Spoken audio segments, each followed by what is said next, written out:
Bon, alors c'est fait. Alors, officiellement, bienvenue aux représentants de la Ville de Mirabel, aux travaux du comité consultatif sur la réalité policière. C'est un plaisir de vous accueillir. On a déjà eu le mémoire que vous avez produit, un mémoire extrêmement intéressant. On a hâte d'en discuter avec vous.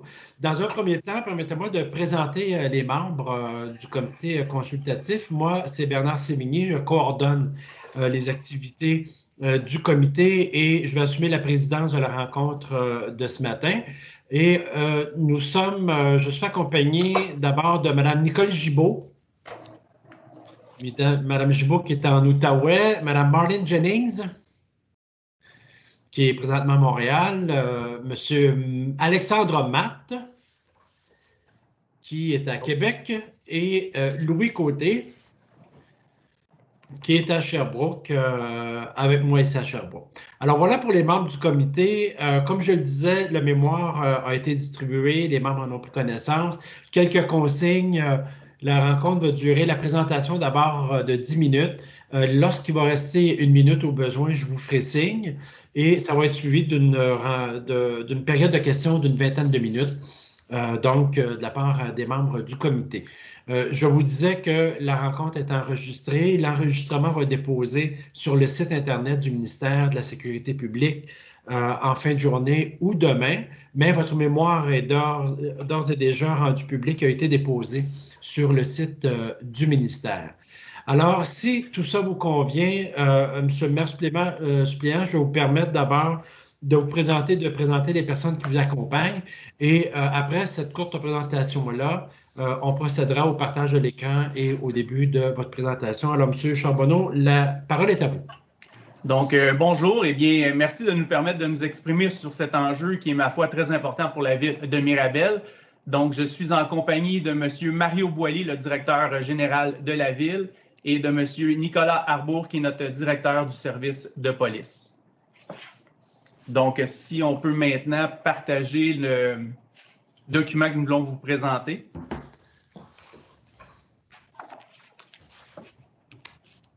Voilà, c'est réussi, on voit le document. Parfait. Donc, premièrement, écoutez, nous, la position de la ville de Mirabel s'appuie sur la prémisse suivante, soit un corps de police municipal qui doit être axé sur l'offre d'un service de proximité. Ce que l'on veut dire, c'est donc d'être à l'écoute des besoins de nos citoyens. Sa priorité doit répondre aux plaintes et aux requêtes de la population sensibilisée et agir en amont.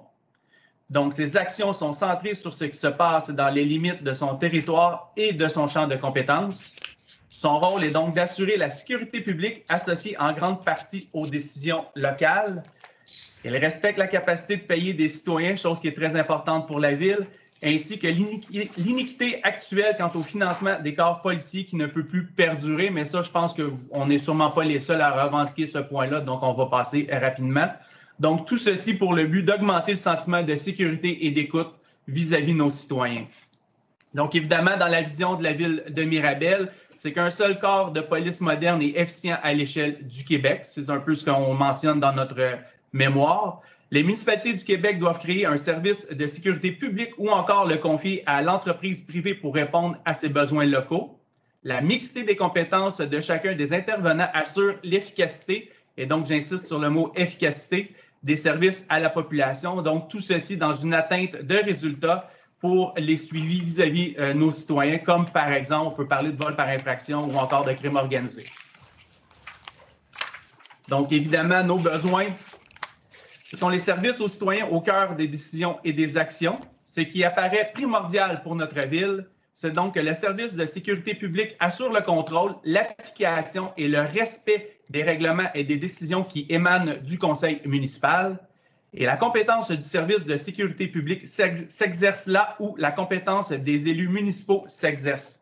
Il faut bien comprendre que nous ne sommes pas ici pour vendre notre service de police, bien au contraire, nous en sommes extrêmement fiers et c'est un peu pour ça là, que la ville de Saint-Colomban s'est alliée à nous pour desservir son territoire car ils ont trouvé que notre service, justement, répondait à leurs attentes, soit surtout dans l'approche communautaire que notre service fait. Donc, sur ce, je vais maintenant passer la parole à M. Mario Boily, le directeur général de la ville. OK. Alors, merci. Alors, nous, on est assuré que la criminalité au Québec, ça n'a pas de frontières, c'est déjà connu. Et il faut en tenir compte. Alors, on dit au ministère de la Sécurité publique, vous devez tenir compte de ce fait-là. Et on croit qu'actuellement, l'organisation policière au Québec n'a pas tenu compte du fait d'outrepasser les frontières. Alors, comme M. le maire le disait, Mirabel dessert la municipalité de Saint-Colomban. Alors, on a un service qui dessert environ 75 000 personnes. La ville doit assumer certains coûts dans son service de police, reliés beaucoup parce que depuis les derniers temps, on a beaucoup de problématiques reliées à la santé mentale. Alors, on a vu quand même l'appui du ministère de la Sécurité publique pour trouver une aide à appliquer sur un programme pour lequel on a eu des subventions qui nous ont permis d'embaucher des travailleurs sociaux par rapport à la police, qui a été fort apprécié. On sait que nous, à Mirabel, et partout ailleurs, on le croit, que certains besoins ne relèvent pas nécessairement de la police comme telle. Alors, c'est pour ça qu'on fait une distinction entre la police et la sécurité publique. Alors, on parle d'une police nationale et dans les limites territoriales d'un service de sécurité publique. Et à ce moment-là, on demande au gouvernement vraiment de pouvoir déterminer les responsabilités de chacun, la qualité, les qualifications que pourraient avoir ces individus-là dans le service de sécurité publique municipale. On pense qu'il faut arrêter de dédoubler certaines informations. Je vais vous donner quelques exemples que je vis, moi, comme directeur général, quand on prépare le budget annuellement. Alors, la direction du service de police me rappelle à chaque fois qu'on est de niveau 2. Alors, le niveau 2, c'est qui oblige certaines obligations. Un exemple d'une obligation, c'est le contrôle des foules. Alors, pour assurer le contrôle des foules, ça prend beaucoup de matériel de protection, bâtons, boucliers, des masques. Ça coûte cher. Puis en plus, on va se le dire, on n'en a pas besoin. On n'a tellement pas besoin qu'on ne l'a jamais utilisé. Alors, c'est chez nous, dans le poste de police, ça dort là. Tout ce qu'on voit, c'est que ça sort à peu près une fois ou deux par année, je ne me souviens plus. Et je les vois dans le stationnement. C'est tellement... Ça me donne une image toujours qui me renverse un peu. J'ai l'impression qu'on est rendu encore... C'est des images de la Corée du Nord. Quand je vois mon groupe de policiers avec leurs boucliers, puis qui se pratiquent en marche militaire ou je ne sais pas trop quoi. Alors là-dessus, on trouve que c'est vraiment... Il y a un illogisme qui est là. Puis les citoyens, s'ils voyaient ça comme moi, je le vois dans mon bureau, là, ils se poseraient de grandes questions. Pourquoi, à Mirabel, il faut payer dans nos taxes municipales ce service-là? Un autre exemple de niveau 2 aussi qui nous affecte, on s'est équipé d'armes longues pour faire face, par exemple, à une prise d'otage. Encore une fois, c'est bien des dollars, du matériel, de la formation, de la mise à jour des connaissances. Puis le pire là-dedans, dans ce cas-là, c'est que le ministère de la Sécurité publique s'attend même que notre service n'intervienne pas. Il s'attend qu'on contrôle le périmètre dans l'attente qu'il nous envoie le groupe tactique de la Sûreté du Québec. Alors, il nous demande de nous former, de nous avoir ces armes longues-là, mais il nous dit surtout, n'intervenez pas. On va y aller, nous autres, d'intervenir avec la Sûreté du Québec. Puis ces deux exemples-là là, de contrôle des foules puis de prise de périmètre, ça explique, selon moi, en partie, c'est une infime partie, là, mais on sait qu'il y a tout un mouvement là, que les élus sont confrontés à vouloir définancer la police municipale. Alors, quand on voit des dépenses comme ça, je pense sur un territoire comme Mirabel, les citoyens ont peut-être raison de penser que le financement de la police pourrait peut-être être restreint. Aussi, moi, je crois qu'à chaque fois qu'une ville arme davantage ses policiers, leur donne encore plus de pouvoir, on est en train, cette façon de faire-là, on les éloigne encore une fois du citoyen. Alors pour ça, nous, on parle vraiment d'une police nationale qui va avoir certaines responsabilités et dans les municipalités locales, on va s'occuper de la sécurité publique.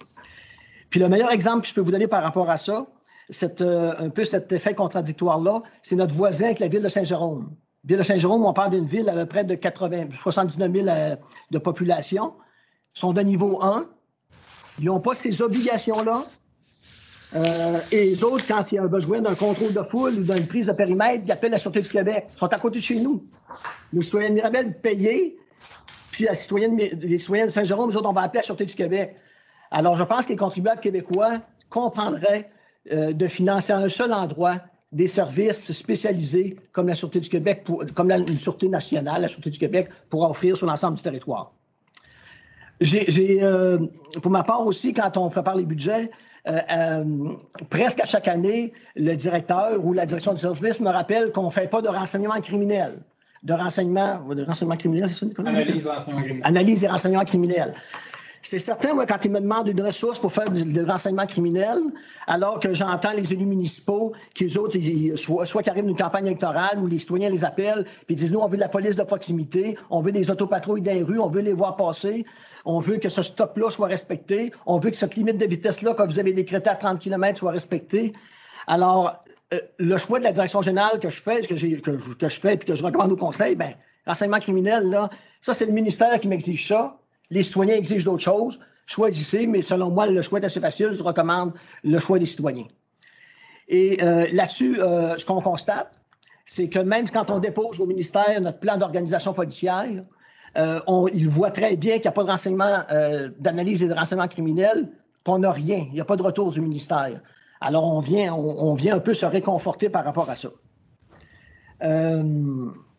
Aussi, la vision de Mirabel, elle n'est pas nouvelle. Lorsqu'on a analysé les problématiques sur notre territoire, cette année, on a demandé au ministère de la Sécurité publique, puis il faut que ça soit approuvé par le ministère des Affaires municipales aussi, la nomination de constables spéciaux. C'est un article qui existe déjà dans la loi sur la police, qui, je pense, avait été oublié ou n'a jamais été utilisé parce que notre demande qui est arrivée au ministère là, au mois de mars, on a eu quelques questions à répondre, mais c'est resté lettre morte. Alors, pour ça, dire notre vision de police, nous autres, que la sécurité publique municipale pourrait s'occuper de certaines infractions qui sont déterminées par les élus municipaux, pourrait très bien se faire par des employés civils, pas nécessairement par des employés qui sont policiers.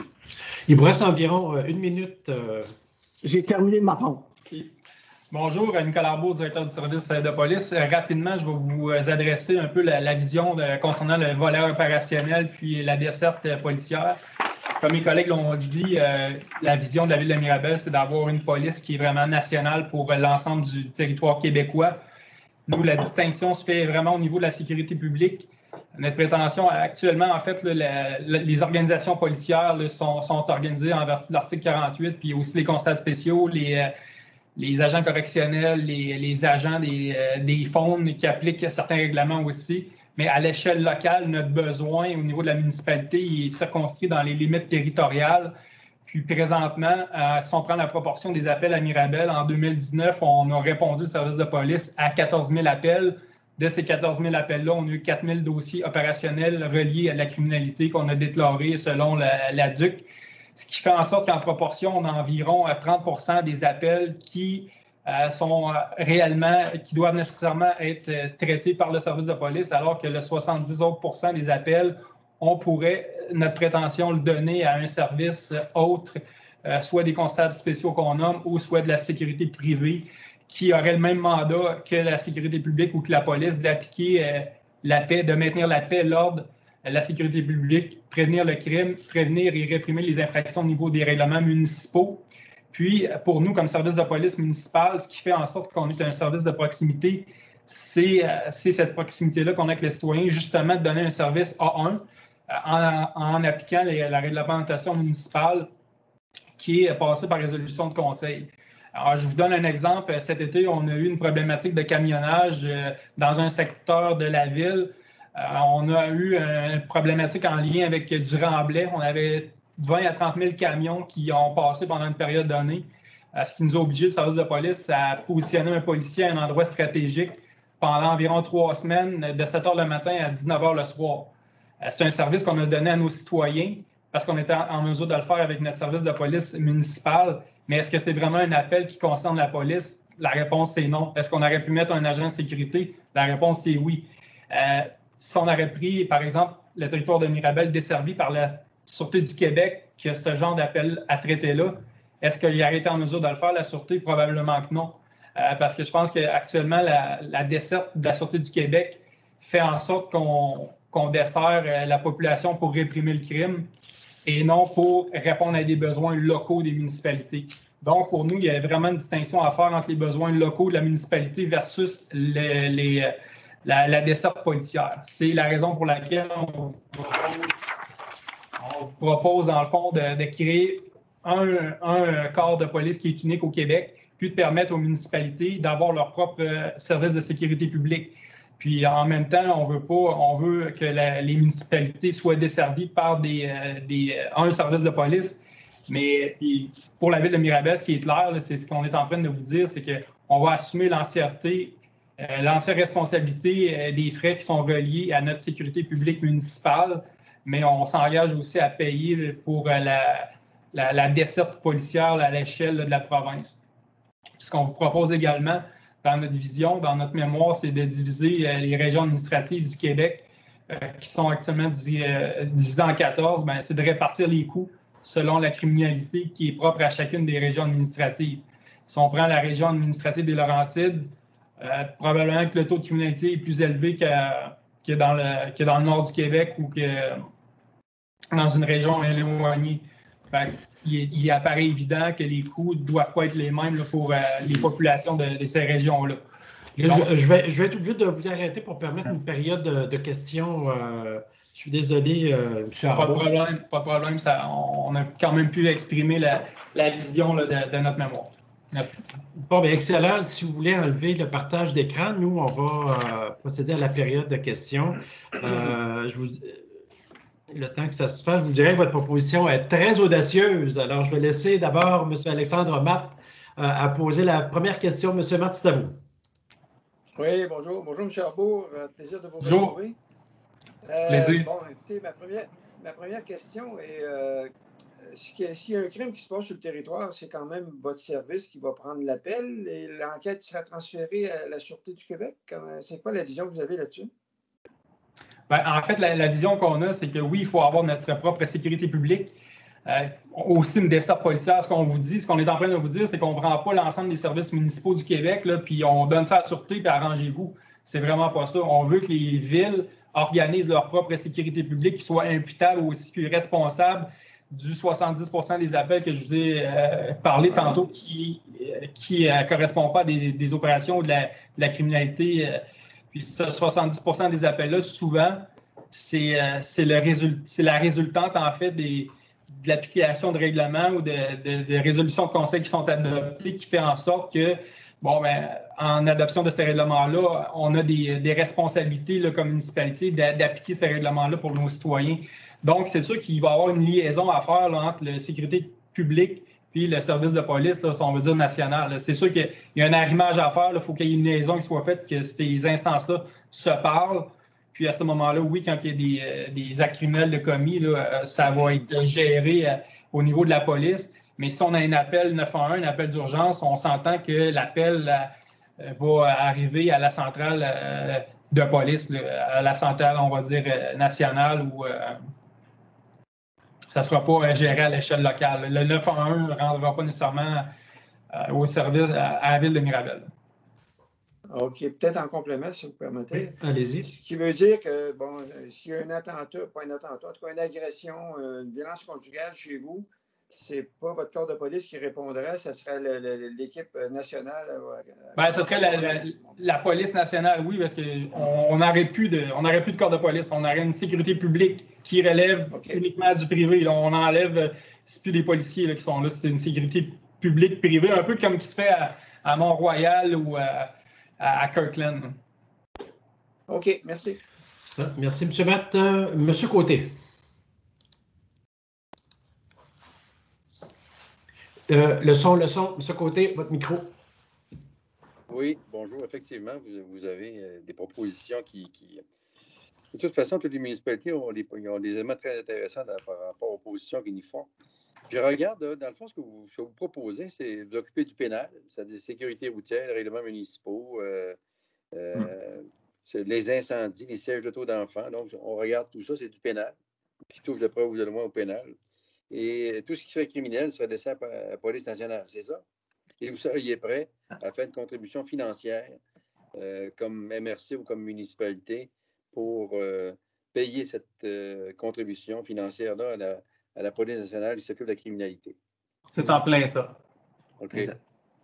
C'est exactement ça. Au fil des années, on ne se cachera pas que la police, on a pris en charge là, des champs de compétences qui n'étaient pas nécessairement des nôtres. Et aujourd'hui, on fait un peu les frais de ça. Là. On est rendu multidisciplinaire. Dans le fond, ce que vous dites, c'est que tous les services spécialisés, à partir des enquêtes et plus, ça coûte cher. Ça coûte très cher même. Et dans le fond, c'est difficile de suivre la parade en termes d'équipement, formation. Vous avez parlé de contrôle de foule tantôt. J'ai compté facilement. Ça coûte à peu près 5 000 en moyenne équiper un policier en contrôle de foule.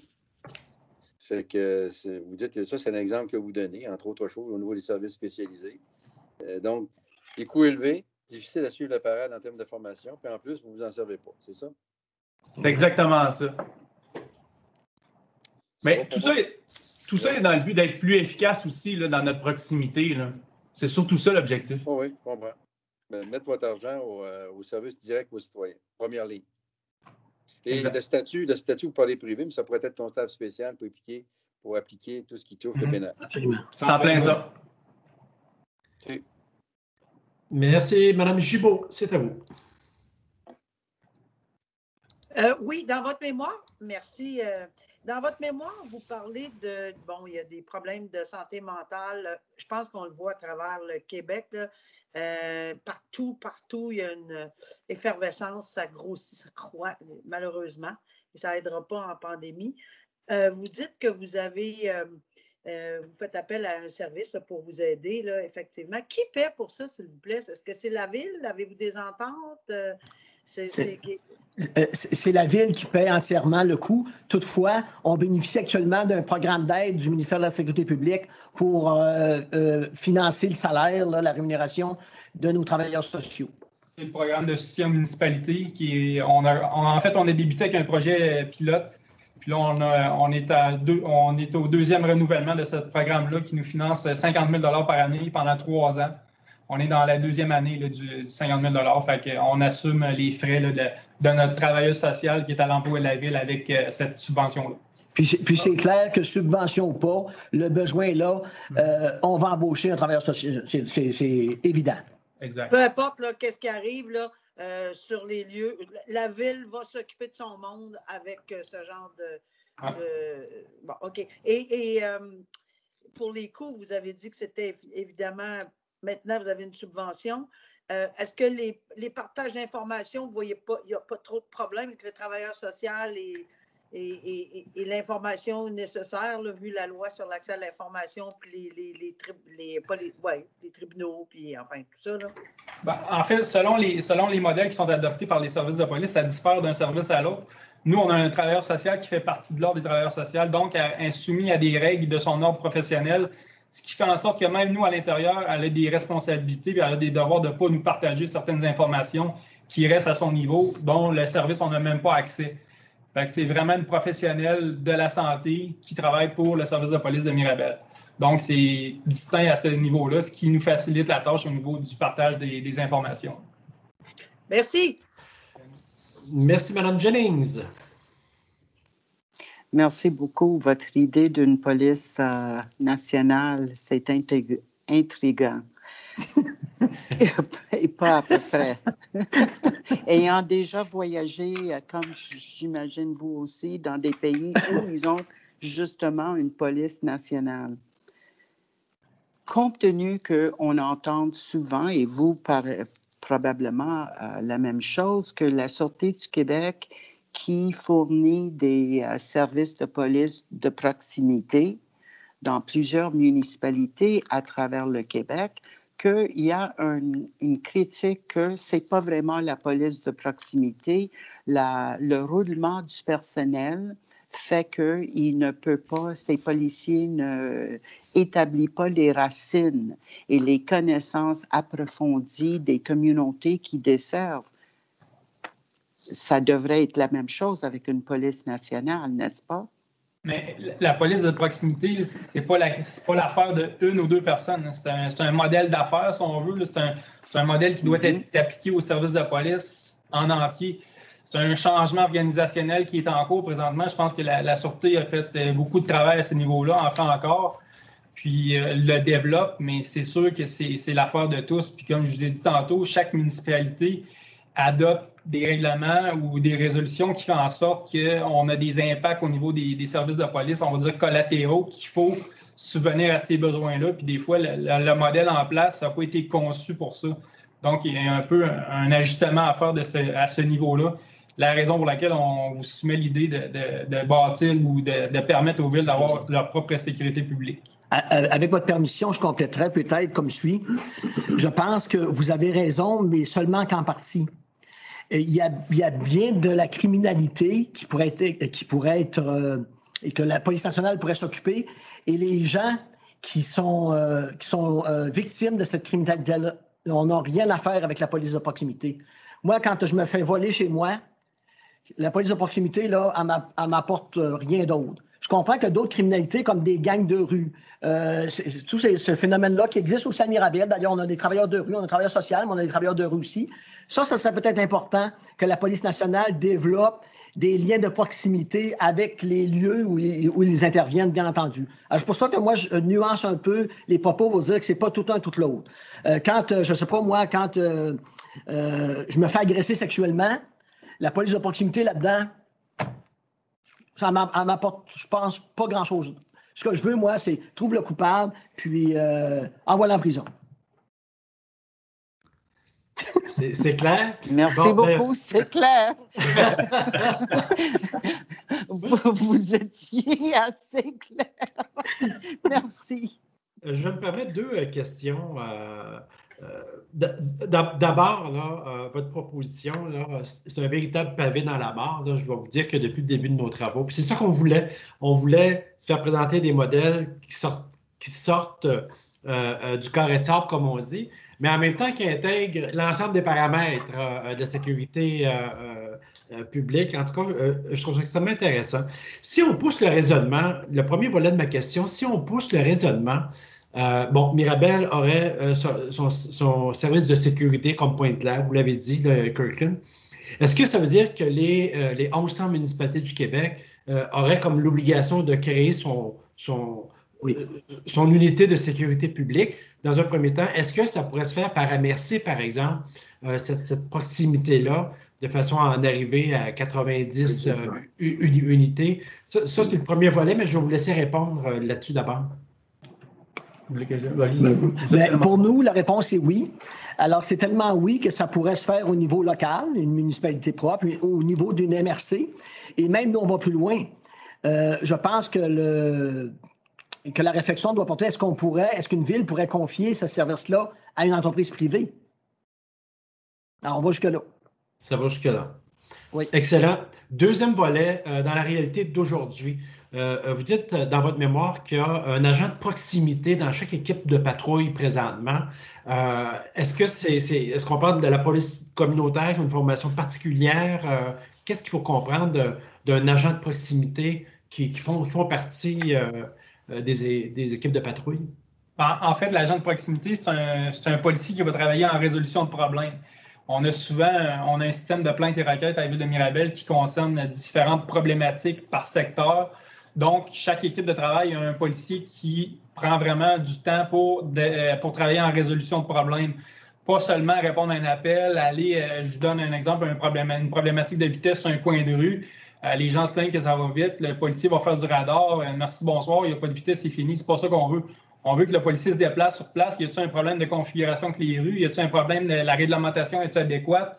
Le citoyen, est-ce que c'est une perception qu'il a un problématique des vitesses? Y a-t-il une analyse à faire des vitesses? On va plus loin que ça pour en arriver à résoudre le problème de façon définitive. Un peu comme qu'on fait avec notre travailleur social. Le travailleur social est né du fait qu'on faisait face au phénomène des portes tournantes dans les centres hospitaliers. Notre travailleur social travaille en résolution de problèmes. Il fait les ponts avec les organismes communautaires sur le territoire pour diminuer la récurrence du nombre d'appels en lien avec un ou une cliente en particulier pour justement, à long terme, là, faire en sorte qu'on aura plus affaire avec ces citoyens-là. Donc, l'agent de proximité a le même mandat, mais au niveau des plaintes et requêtes sur le territoire de la ville de Mirabel. Excellent. Merci. Monsieur Matt, c'est à vous. Oui, je reviens un petit peu en compte de ce qu'on parlait tout à l'heure, ce qui veut dire que des grandes villes comme Laval, qui est presque votre voisine, Montréal, Québec et autres, les grandes villes n'auraient plus de services d'enquête, c'est ce que je comprends. Ben, en fait, là, comme je vous ai dit, au niveau de la desserte policière, on prend en compte les 14 régions administratives. Notre proposition est vraiment audacieuse d'avoir un seul et unique service de police national. À ce moment-là, il faudra voir selon le taux de la criminalité. Peut-être qu'il y aura une façon aussi de faire en sorte de déterminer la nécessité d'avoir ou non un bureau d'enquête ou des enquêtes qui sont propres à chaque région administrative, là, mais c'est une réflexion là, qui est plus actuellement le macro, là, notre proposition. C'est sûr qu'il y a le micro, il y a du développement à faire à ce niveau-là. OK. Vous desservez 75 000 ou tout près, là, je pense, de population avec Saint-Colomban. Je pense que c'est ce que vous avez donné tout à l'heure comme données. Il y a sûrement de la criminalité dans votre secteur et les policiers actuellement font des vérifications pour alimenter le renseignement criminel. Ben, j'ai vu tantôt que vous en faisiez pas ou à peu près pas. Là. Mais il y a quand même de la compilation et des échanges de renseignements qui se font avec vos voisins, mais avec le service de sécurité juste ville, c'est quelque chose qui ne se ferait plus, je comprends bien. Là. Ben, on fait du renseignement criminel local, mais on n'a pas personne qui est dédié à temps plein là, sur l'analyse de la criminalité ou sur le renseignement criminel. En fait, le besoin n'est pas là. Il n'y aurait pas assez de travail au niveau du renseignement criminel pour dédier une personne à temps plein là-dessus. Mais c'est sûr qu'au niveau local, régional, là, il y a des échanges là, qui se font à ce niveau-là. OK. Peut-être en complément, vous avez des ententes de service avec une ville voisine, je pensais? Oui, on a une entente de service pour les techniciens CJ, pour les agents évaluateurs. OK. Okay. On a notre propre technicien CJ, on a notre propre technicien évaluateur en matière de drogue. Toutefois, comme ils ne sont pas toujours au travail, l'entente prévoit, mais à ce moment-là, je peux faire appel au service, puis moi, le mien peut s'en aller aussi sur l'autre territoire. Oui, c'est des ententes Rive-Nord, Montréal qui fonctionnent bien, je pense. Ouais. Merci. Oui, ça fonctionne bien. Moi, j'aurais une question d'ordre un peu plus politique, M. le maire suppléant. Votre modèle, là, et même peut-être M. Arbour aussi, est-ce que vous avez partagé cette idée-là à l'UMQ, M. Charbonneau, ou à la DPQ, M. Arbour? Est-ce que vous avez eu des échos, vous l'avez partagé, vous avez des réactions? Comment ça peut être vu, un modèle comme celui-là? Je vous dirais que d'un point de vue, nous, on l'a partagé au niveau de la Couronne Nord. C'est certain que les échos qu'on a eus, honnêtement, on n'en a pas entendu parler tant que ça. Je pense qu'on a une vision un peu plus spécifique par rapport à cette problématique-là, étant donné qu'on a un territoire un peu différent des autres. L'autre chose aussi, c'est que je crois que les autres municipalités ont voulu y aller beaucoup plus en collectivité pour fesser sur les mêmes clous.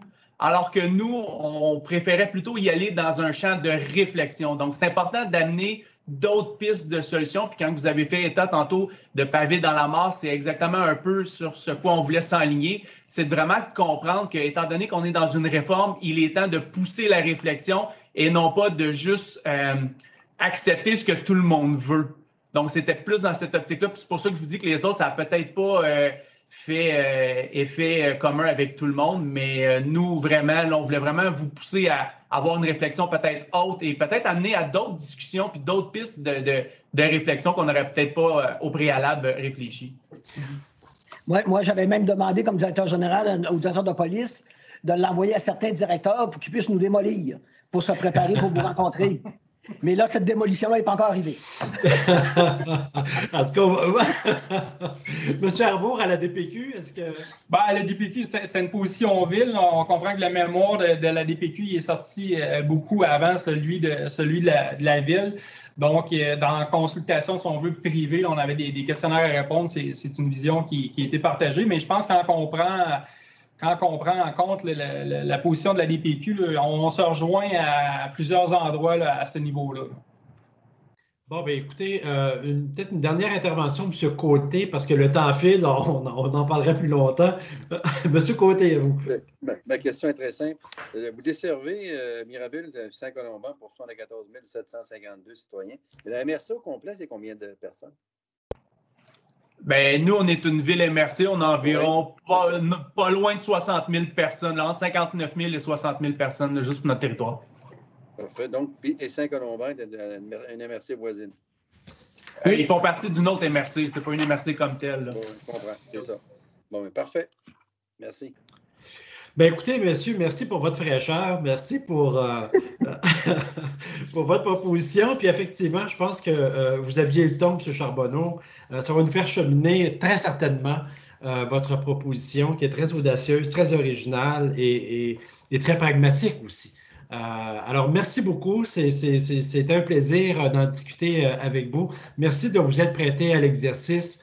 C'est vraiment apprécié. Merci de nous faire cheminer dans la conception qu'on aura, nous, du nouveau système policier au Québec. Merci beaucoup. C'est vraiment... Et vous saluerez, M. le maire, de notre part, M. Charbonneau. Sans faute, je vais le faire. Merci beaucoup. Bonne journée. Merci à vous. Bonne fin de journée. Merci. Merci, au revoir.